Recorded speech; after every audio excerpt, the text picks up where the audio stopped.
lecture series, and today is the 36th lecture. We are completing third year. We are continuously, organizing every month this lecture series, and we would like to thank all the eminent speakers. And today we have Professor Nema as our speaker for this month air quality management lecture series. So, as a part of this lecture series, we also started expanding our association in terms of air quality management. We started Air Quality Management Association in a year back. Our director inaugurated this, and Professor Kare is the chairman for Air Quality Management Association. And basically, we would like to focus addressing the air quality issues in urban and rural areas, and try to bring some mutual benefits both with the stakeholders like students and faculties and industry participants and regulators. So we started doing several activities, and maybe one of the ideas is to disseminate the air quality issues through hard work, through newsletters, conducting some competitions to the school children, organizing workshops. So all this, continuously we are pursuing so that it will be connected well to the society.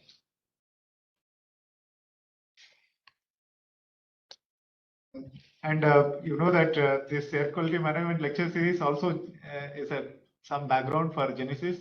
So we started doing this air quality management conference 7 years back, and it is very successful. We are organizing with different institutes, collaborating with both Indian institutes and outside, and it's very well appreciated across the globe.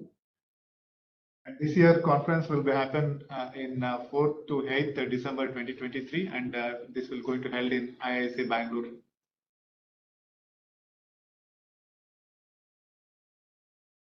So coming back to air quality management lecture series is a first of its kind in India. Started exactly 3 years back, October 2020, and basically the idea is to create a forum which brings young researchers, scientists, engineers, and educators together and understand what is the latest advancement in air quality management and share those informations with younger minds. So these are all some of the eminent speakers in the past. We started this lecture series with Professor B. Sengupta and Dr. B. Sengupta, former Member Secretary, Central Pollution Control Board. You can see that we have an eminent speakers across the globe. Yeah, last lecture was from Dr. Simon Abel from Australian National University. Now today's talk will be given by Professor Nema, Professor and Head in Department of Civil Engineering, IIT Delhi. Thank you very much, sir, first for your time for agreeing to give this talk. And now I request Gopika to introduce the speaker. A very good afternoon to everyone present. It is my pleasure to introduce the speaker of the day, Dr. Arvind K. Nema. He is currently the professor and head of the Department of Civil Engineering, Indian Institute of Technology, Delhi. Since 1997, he is involved in research, teaching, and consulting in the field of environmental engineering and management. He has published 80+ journal research papers in referred international journals and has guided 19 PhDs and 58 master theses. His main research focuses on the analysis of environmental systems, environmental impact and risk assessment, integrated waste management, etc. He also works in the area of applications of heuristics in the decision-making related to environmental management issues in multi-criteria, multi-objective, multi-decision makers paradigms. Dr. Nema has also contributed as an expert member of numerous steering committees for the Government of India. The talk for today is titled Assessment of Air Pollution, Induced Stress, Tolerance and Accumulated PM on the Selected Indigenous Plant Species in Delhi NCR, where he'll be discussing the effects of air pollution on indigenous plant species and their potential use in urban greening efforts for air quality improvement. So we welcome you once again. Kindly share your screen for the presentation. Thank you so much for introducing me, and thank you so much, Professor Shiva Nagendra, for inviting me for this talk. I'm really delighted to have this opportunity. Let me just share the slides.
Uh, can you please see, confirm that you can see my slides?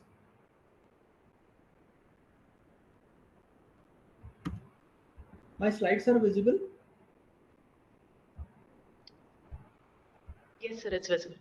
Is visible? Yes, sir, yeah. Okay, thank you. So I just thought I'll pick up a topic which is being persuaded by one of my PhD student, Durga Prasad Tripathi.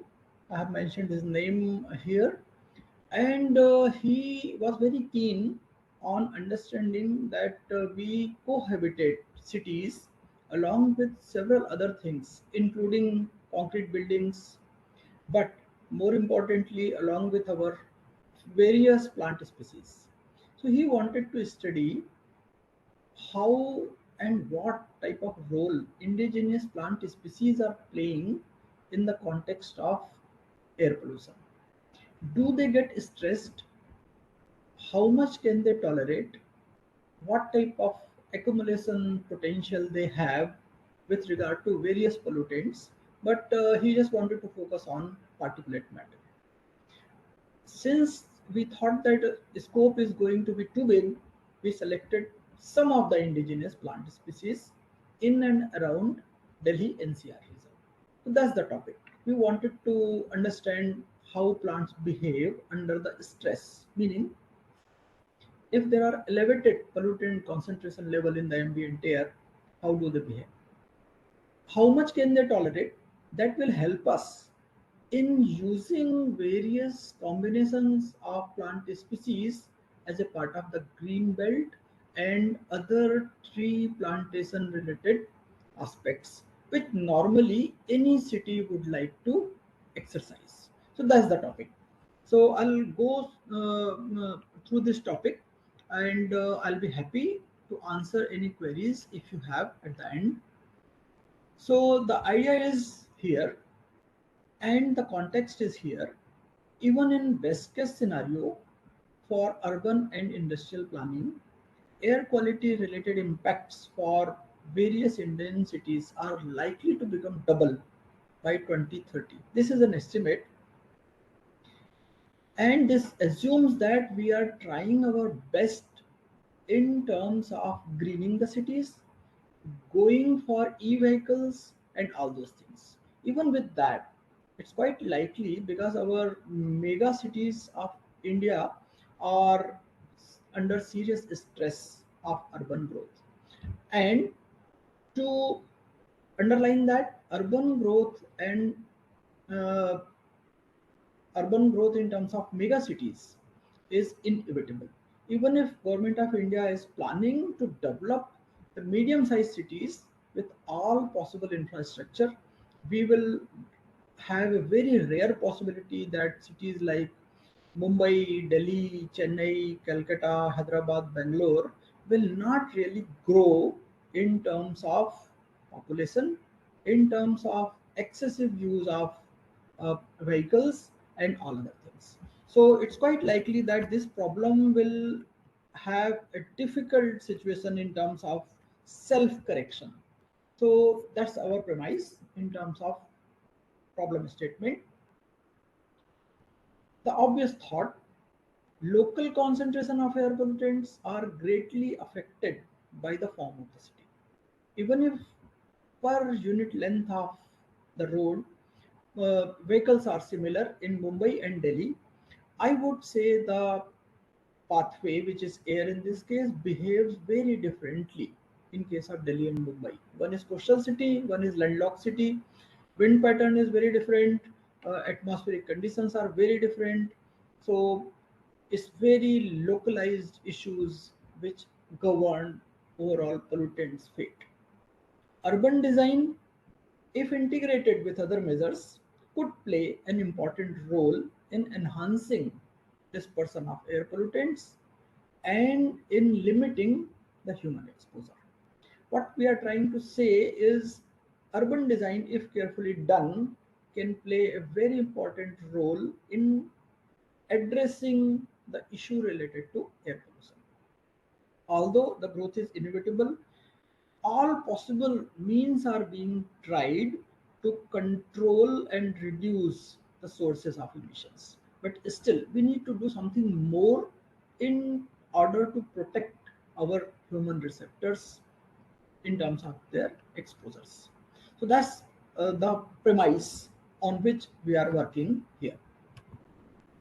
There are various factors which dictate the distribution and exposure emission levels, which I have said in the beginning is, although all the efforts are being done, but very hard to completely control it. Proximity to the roadways, if we are talking about specific context of cities, air circulation, wind, isolated obstacles, street canyon, the city, breeze, inversions, partial confinement, etc. etc. So up to point number 3, various factors are listed. Point number the 3 in specific context are very difficult for us to control, because most of the cities, they have their own well-defined street layouts and the kind of buildings they have in terms of its height and variations in the height and etc etc. Those factors are going to be very complicated for us to control in terms of even planning for a design which suits the city in terms of controlling air pollutants. Our focus is going to be point number 4, which is how do we create air pollution sinks? Can we do something about it? That's the focus of the present presentation. I'm not denying that all other aspects should be looked into. They should definitely be looked into. Emission levels, if we can control, great. If we can manage somehow air circulation within the city, if we can control urban heat island effect, if we can have streets arranged in a different manner with regard to heights of building, etc., is welcome. But what I am trying to say is it's all difficult to do. So our focus is point number 4, wherein we are talking about air pollution sinks, and we are trying to take help from the plant species. So these are some general diagrams, some visuals, just to help understand what we are talking about. So here are few things which are related to circulation of wind, and therefore they affect the dispersion of pollutant and also deposition of pollutants on certain objects, including buildings and also including trees and plants. So if you carefully look at these, city forms are difficult to control. That's what I'm trying to say. Also, you will find certain hotspots happening with regard to traffic condition, location of the buildings, and other uses of the city. So you will typically find there are certain hotspots in terms of air pollution, depending upon the city's functioning. Our focus, again, I will repeat, is here. So if you plant trees carefully, you can do a lot in terms of arresting pollutants and creating sinks in order to save the humans from exposures. So what should that be? Should we have kind of group planting? Should we have mixed species planting? A representative diagram is being shown that if you don't carefully plant, just try to plant the trees only in terms of increasing numbers, versus if you plant the trees carefully in terms of mixing the various species in a certain way, you can achieve much better green belt design. So I just wanted to highlight this point because subsequently you will find a lot of use of this particular concept in this particular research work which we have been carrying on. So I'll move. So what we are trying to say is we will explore role of the plants as air pollution sinks. And we assume that plant species are either resistant or vulnerable to the air pollutants to the extent uh, depending upon the plant species, and they act as primary barrier to the atmospheric pollution. There are certain biochemical indicators which can help us understanding this particular characteristics and the mechanisms behind the arrest of the air pollution using the plants. So one particular parameter is, for example, ascorbic acid. Another one is, for example, total chlorophyll. And another important parameter is, for example, relative water content and pH. And we will try to see how can we use them to identify which ones are tolerant species, which ones can help us in reducing the air pollutants. And just to disclaim, we will cover all of these with regard to particulate matter only. Similar studies can be done for various other plant species, quite possible, and for various other pollutants, quite possible. So in itself, this study is not complete and comprehensive, but this gives us very good indication that this research direction can be explored further. So we tried collecting some information and we tried doing some field work. So this is the city of Delhi, representative map of city of Delhi. You can find Yamuna flowing like this. And what we did is we tried to cover residential areas, commercial areas, industrial areas as representative areas of Delhi. And we divided them into traffic prone, industrial areas, commercial areas, institutional areas, residential areas, and also some of the green belts which we found close to Siri Fort, Usha Road, and Asukya. So we tried to cover various types of areas with regard to its characteristics in terms of traffic movement and air pollution. So the indication was taken from the Central Pollution Control Board monitoring stations that different type of areas we should be covering. So this map represents that part. What we did is we also wanted to understand how the plant species behave in terms of tolerance and in terms of acting as sink. So we selected some low height plants, some medium height plants, and some big canopy plants to begin with. So that's what we did. And in terms of big canopy plant, we selected two kind of species. For medium, again two, and for low height, we again selected two types of species. We can definitely expand this study, and we can include more different type of areas as what we have covered in this particular study. But this will just give us indication and a kind of roadmap for further research for more exploration. So some of the pictures you can see, and you will find at most places trees we selected are indigenous. That is number one. We did not go for a kind of plant species which are coming from not the native soil of Delhi. So we selected those plants which are naturally available in this particular region, Delhi NCR. And we collected leaf samples to begin with, and we divided our study into two different distinct seasons.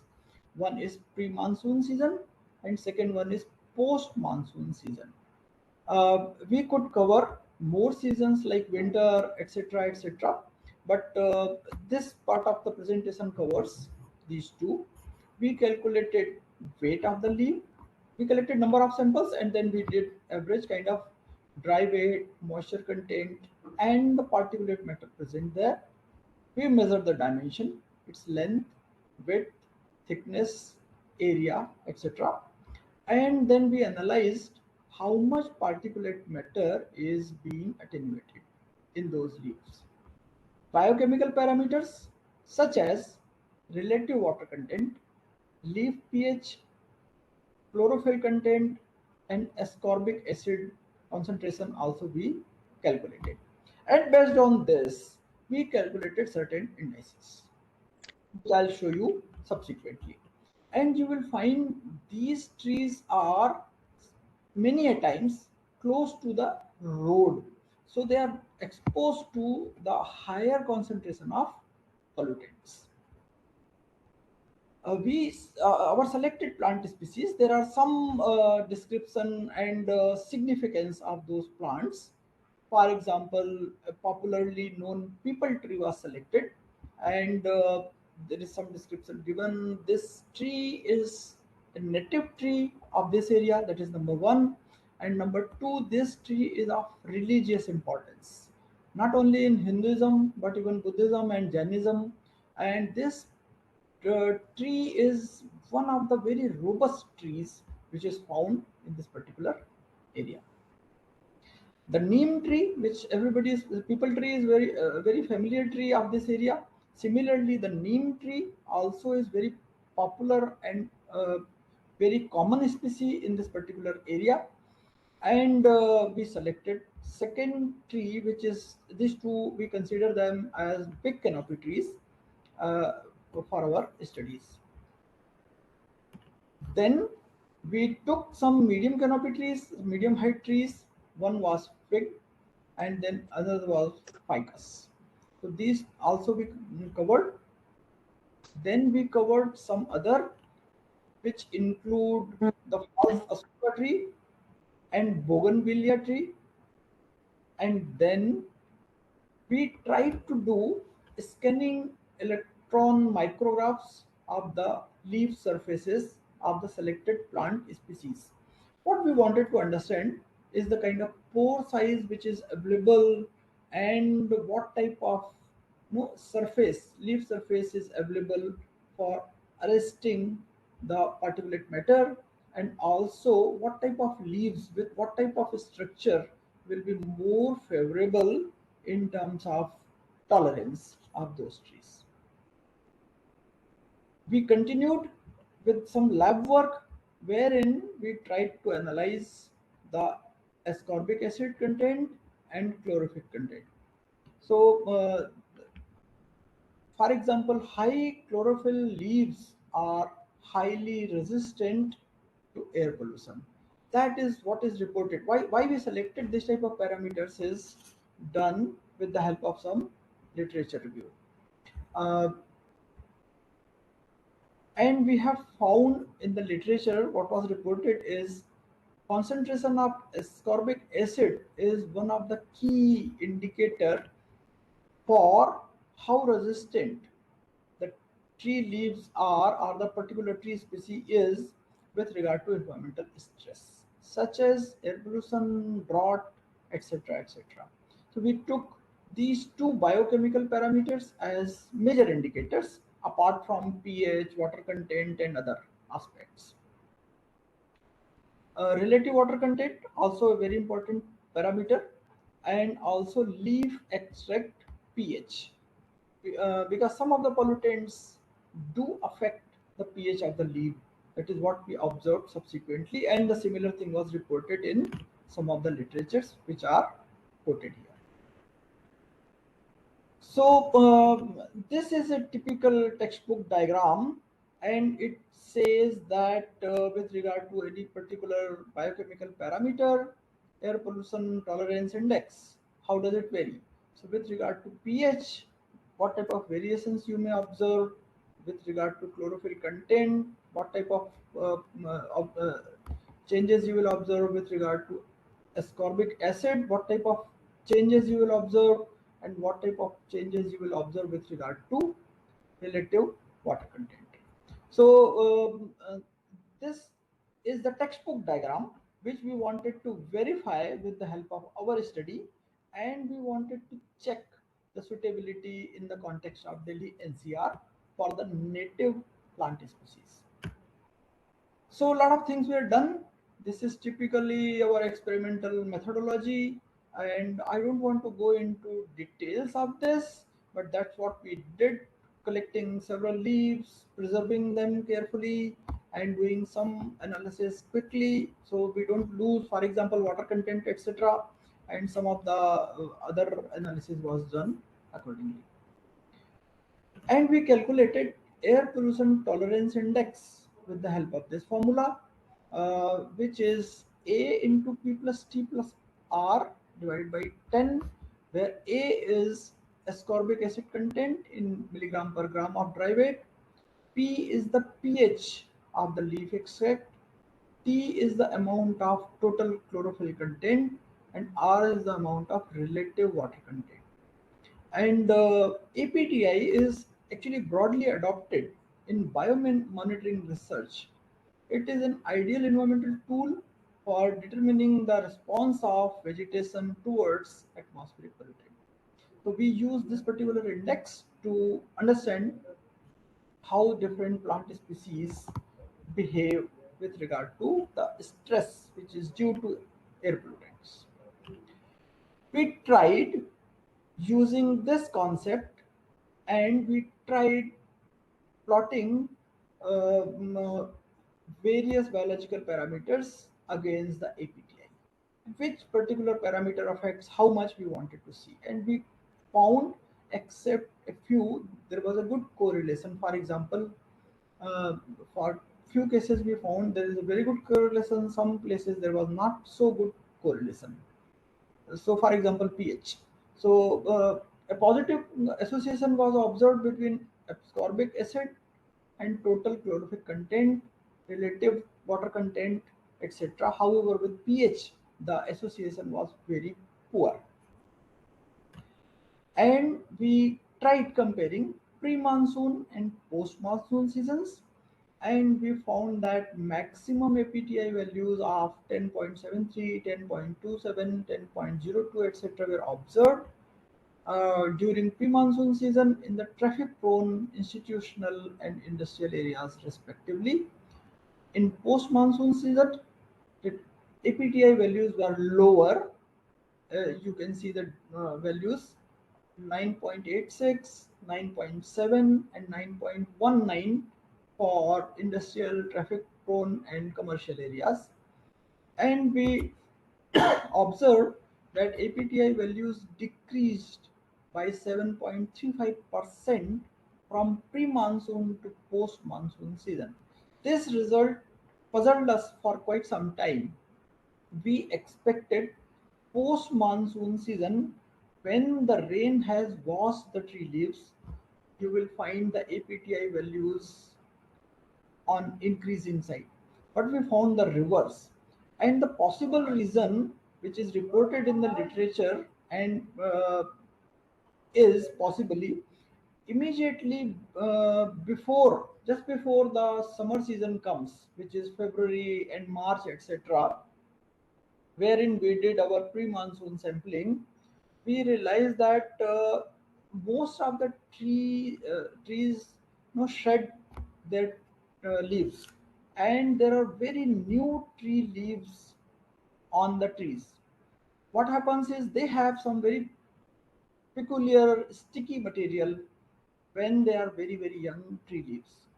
That sticky material helped absorbing the particulate matter significantly. That could be one possible reason for major difference in the APTI values if you compare pre and post monsoon season. That is one possibility. So we try to even link what type of tree leaves are. Some of the trees are such that they shed all the tree leaves and then they gain new fresh leaves after this February March season.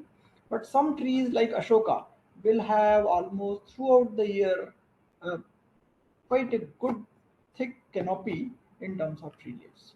So they behave differently, and that's where we tried to understand what type of tree species mix we should be trying for getting a good green belt, because it should not happen that in some particular season you have a good arrest of particulate matter, but at some particular season you have absolutely no cover even if you have trees planted, because there are no leaves and the tree leaf efficiency is also different. So after this, we tried to figure out what is anticipated performance index with regard to a particular plant species based on this percentage score. So what we saw is, in terms of tolerance, if the APTI value is between 7.6 to 8.1, we gave it grade 1. And if the APTI value is between 9.64 to 10.14, we gave it as 5 as grading. Apart from this, we wanted to understand the plant habitat, which is small or large, canopy structure, which is sparse or irregular or globular. How is it the spread of the crown? Is it open or is it semi-dense or it is completely spreading? What type of plant it is? Is it deciduous or evergreen? What type of structure of the leaf it is? Is it in terms of size, small, medium, large? In terms of texture, smooth or very rough? And in terms of hardiness, is it delicate or hardy? And also the economic value of plant.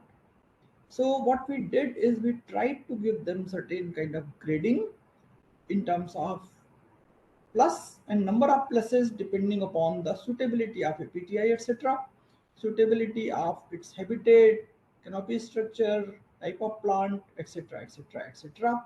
And we tried calculating API value using APTI as one of the parameter, which is here. And then this API formula was used to calculate, to understand the anticipated performance index of a particular plant species for tolerating the air pollution. That was done, and then we tried getting the score for various different areas for various different plants. For example, this is traffic prone area. We tried to calculate this for various different plants which we have studied, their APTI score, the plant habitat, the canopy structure, the type of plant, the size, the hardiness, its economic value, total grade, and accordingly the score based on the formula which you saw here. And we found that which type of plant species will be more beneficial in what type of areas. So for example, in traffic prone areas, we found that you can rank them in this order. For industrial area, you can rank them in a different order as compared to traffic prone area, and so on and so forth. What I'm trying to say is, in different type of areas you will have different type of priorities in terms of tolerance of the particular plant species for air pollutions. So this is how we graded it. And if the API grade is 0, for example, and the score is less than 30, we will not recommend that particular plant species for that particular area. If the API grade is 7, that means between 91 to 100, we will say the particular plant species is best suited for that particular area. And this is some slides just to show the experimental thing. And these are some more slides which talk about post-monsoon, pre-monsoon, etc. And uh, I would like to just stop here for your questions. So we will just say that these findings are preliminary in nature, but we are trying to understand the behavior in terms of tolerance, especially, and suitability of a particular plant species for that particular area. And then when the city goes for the plantation drive every monsoon season, we may recommend accordingly which particular area should plant what type of plant species more in number and in what pattern. A subsequent study is underway wherein we are talking about how many layers of what type of species, which I showed you in the initial slides, you should be having in order to get more effective control of the air pollutants.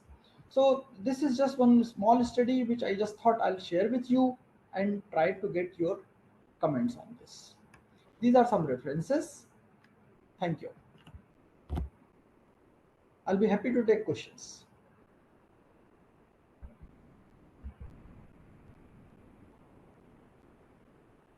Thank you very much, sir, for the wonderful talk. I think there are some questions there in the audience also. Just look at in the chat box. Are there any questions?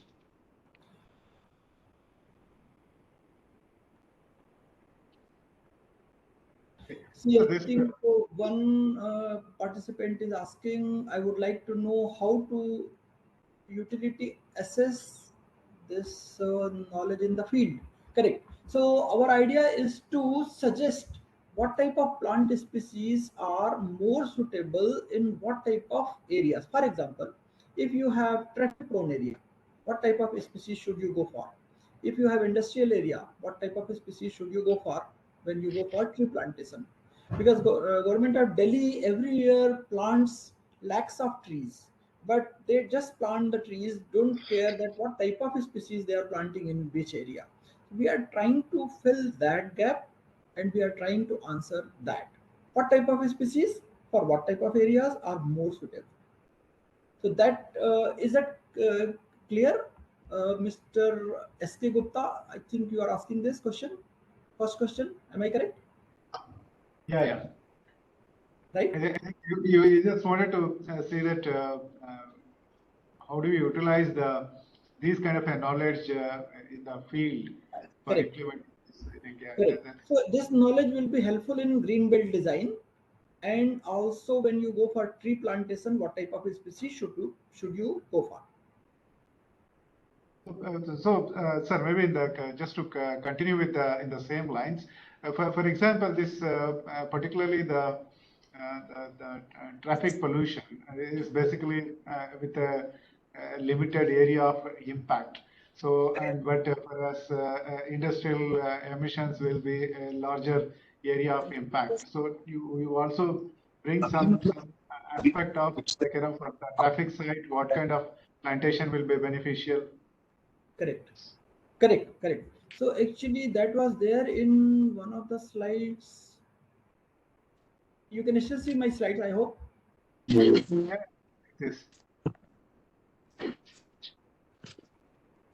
Yeah. So somewhere of this type. See, for example, in traffic prone area, the preference is given. For industrial area, the preference is given, etc. In commercial area, the preference is given. This is only with this limited study. I would say that we are only talking about particulate matter. But if you talk about other pollutants, it can be more comprehensive. For this is for residential area, etc. So you will find the preferences sometimes change. No, that is what I'm saying. There's one more question. Will the age of the plant be key factor in controlling the air pollution? Sorry, please repeat.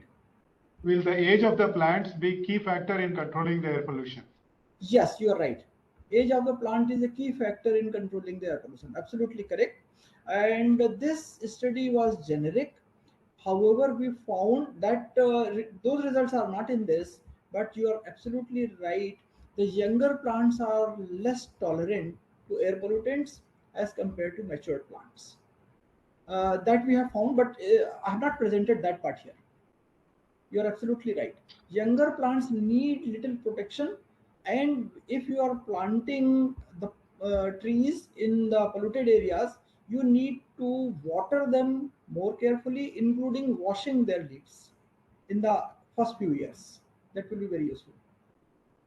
So this is another question. So is the neem and mango trees suitable for atmospheric heavy metal biomonitoring from industrial area? Actually, heavy metals we have not studied as a part of this, but literature says that neem is very effective in controlling the heavy metal leaden particulate matter, especially neem. Yeah. So in terms of this water quality and soil quality will have some influence on this plant capabilities. That's right. That's correct. That's why we only chose native plants, which are naturally happening in Delhi NCR region. We did not bring in the plants from outside, or even if there are plantations which are actually not original for Delhi NCR region, we did not consider them. Only those plants which are native to the area we tried to study. Sir, I have another question. Please. Prof. Nema. Yes, please go ahead. Yeah, my question is that why this depth of knowledge which you have acquired and other researchers have acquired, why this information or this knowledge is not being utilized by horticulture department of each municipal corporations in our cities, and why the gardens which are sprawling up in all the colonies, they are not planting these kind of trees. They are still going by age-old methods and practices. They do not consult anybody. Mali comes and he plants whatever he feels like. Nobody is guiding them. So how to ensure that this knowledge is transferred to all these field people, either by the horticulture department or by the regulatory agencies? I don't know by whom, what method should be adopted. But I think this is very important that whatever efforts you are doing, it is not coming down to the field. So how to do it? My No, worry is yeah, you are right. Actually, most of the time when the plantation happens, they worry about aesthetics to begin with. They would want that the plant should look beautiful to begin with, number one. And number two, in terms of foliage, leaf foliage, they would prefer minimizing their efforts. These two, three things are their major considerations. Air pollution control is not really there in their priority list. That's what I believe. What I am this should trying to be propose inculcated. is, as air pollution experts, as air quality experts, we should bring that discussion onto forefront. That plant has a dual role, and its capability to help us in arresting some of the pollutants should be utilized to its maximum. You are absolutely right. Oh, Must make efforts to generate awareness amongst the horticulture department and agroforestry departments, which are doing urban agroforestry. And then we should collaborate with them. We should talk to them and suggest them that the choice of plant should also be based on the tolerance towards air pollutants. This, sir, this is a government, particularly this Central Pollution Control Board, State Pollution Control Board, implement this green belt development. Are they have some identified some local species or a native species, or some of your research can have some suggestions to them to include certain species to them? Yes. In line with what Guptaji is suggesting, maybe it No, I completely agree. We must talk to them. We will share our whatever understanding we have with them, and we'll definitely disseminate that to them. Sure. Any other questions from any of others? Thank you, Dr. Professor Nema. It was an interesting topic, in fact. Actually, you have thrown light on something that we have, I think we are yet to touch upon in India, especially. So to pursue, I'm sure that you must be having plans.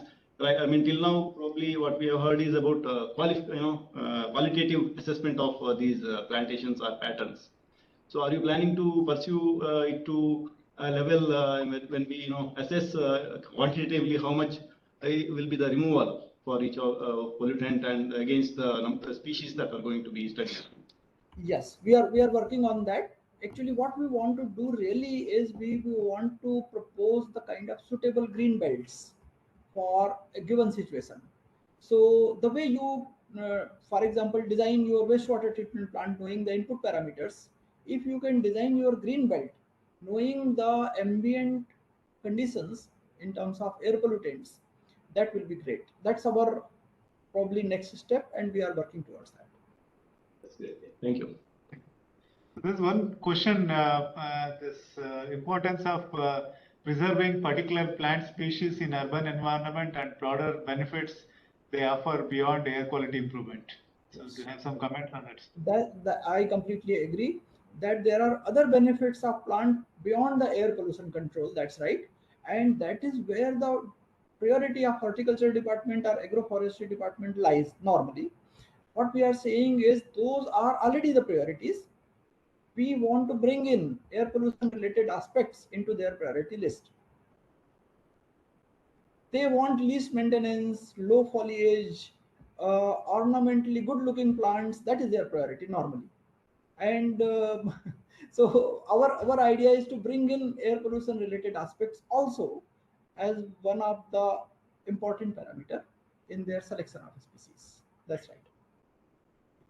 So probably it's a good idea for us to think about. Earlier we used to have something called a buffer zone.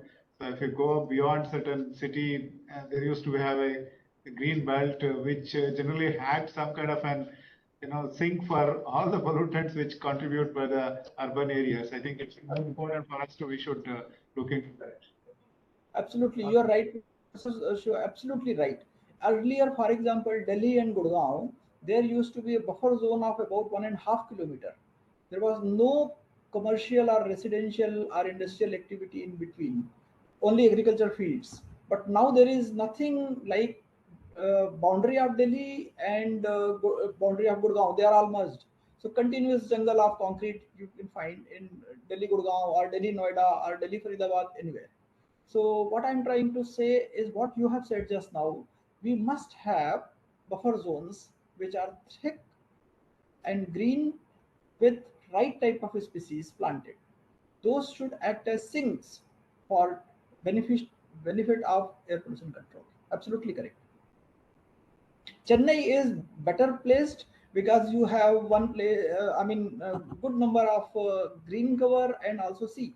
But Delhi is landlocked, so and expanding from all the angles actually. So we are in a slightly difficult situation. Yeah, probably. Actually, Professor Nema, yes, please. in my opinion, these boundaries will go away slowly and slowly. All cities will get merged. So it is important that we, instead of having buffer zones, we should work on creating a mini forest within the cities, correct, so that they can take care of the absorption of air pollutants better. I agree with you. I agree with you. What I'm trying to say is we are trying to control the sources by saying the vehicle type should change like this. Even the mode of transport should change from individual to mass transport systems. However, we are forgetting about the sinks. So we should bring in the concept of sink to forefront, and we should try something about it collectively. Absolutely, sir. Thank you. Professor Link, yeah. Professor Nema, thank you very much for this impressive demonstration of the differences between the different plants and species. Do you think that building green has potential to act as a sink for air pollution? I would say partial sink, yes. If you ask me, complete sink, I would say no, we are expecting too much from the plants. Partial sink, absolutely yes. Even if we could reduce 20 to 30%, I'm very happy. Yeah, that's true. Yeah. Maybe other thing which I was thinking, sir, it's a very interesting aspect.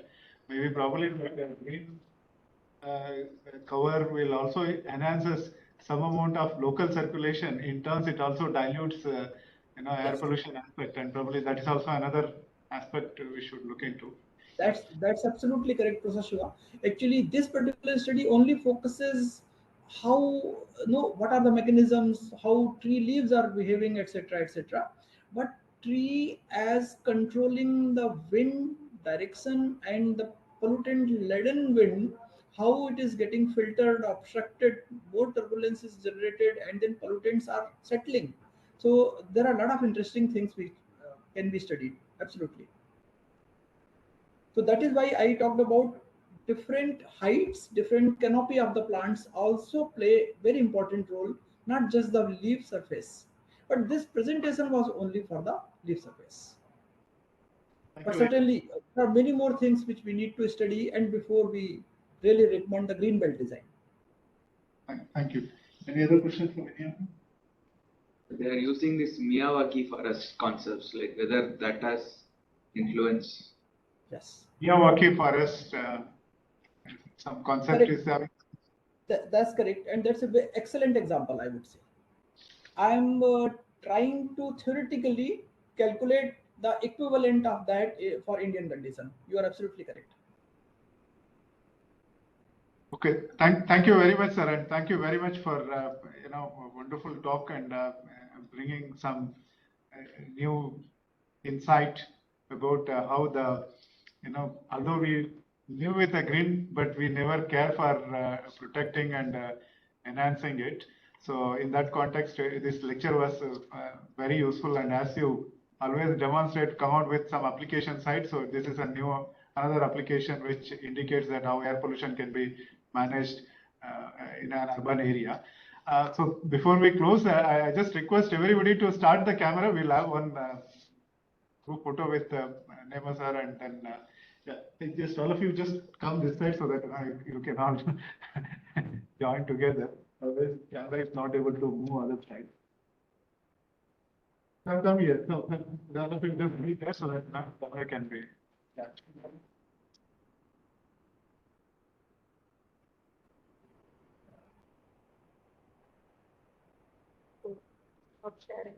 Sir, you will stop sharing your slides, sir, so that we'll put on. Okay. Sorry. I'm sorry.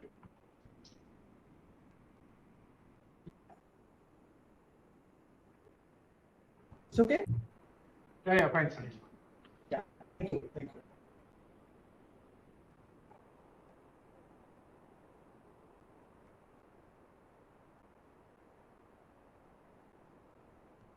Wait. What happened? Okay. Okay. Did you able to take some picture for me? 10 minutes left. Let me see. Professor Nema is not visible.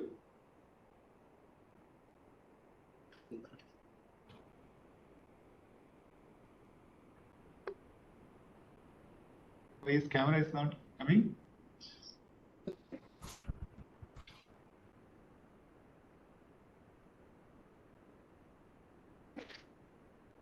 Yeah.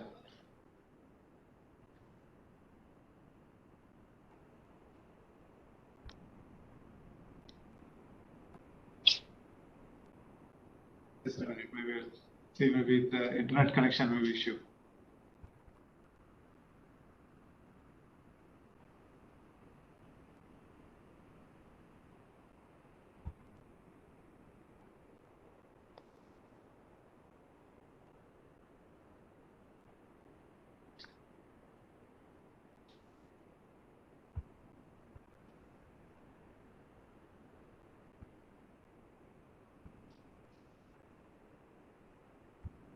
Nema sir, can you hear me? Hello? Yes, I can hear you, Professor. Sir, your camera is not visible. Can you just see that your camera is? Mm,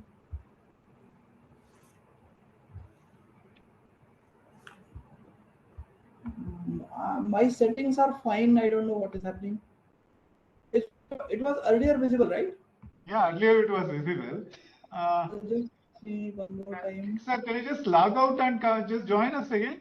Okay, okay, I'll do that. Okay, sure.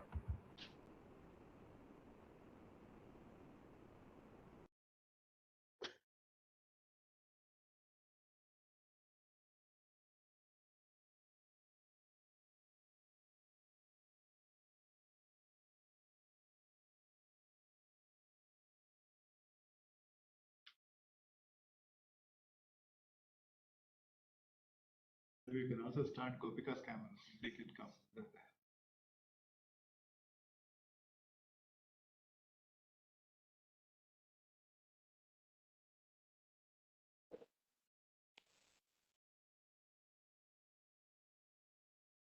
Guptaji, your camera is not working.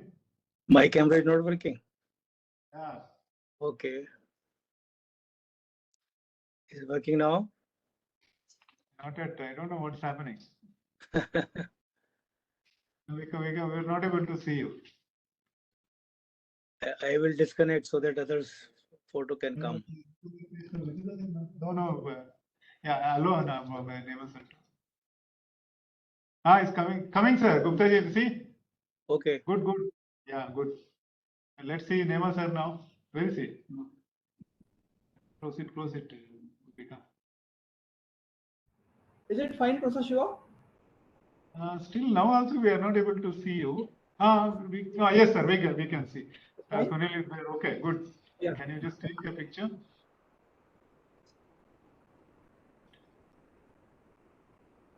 Let everybody smile. Good. Thank you very much, sir. I think thank you very much for your time. Thank you so much. Thank you. Thank you.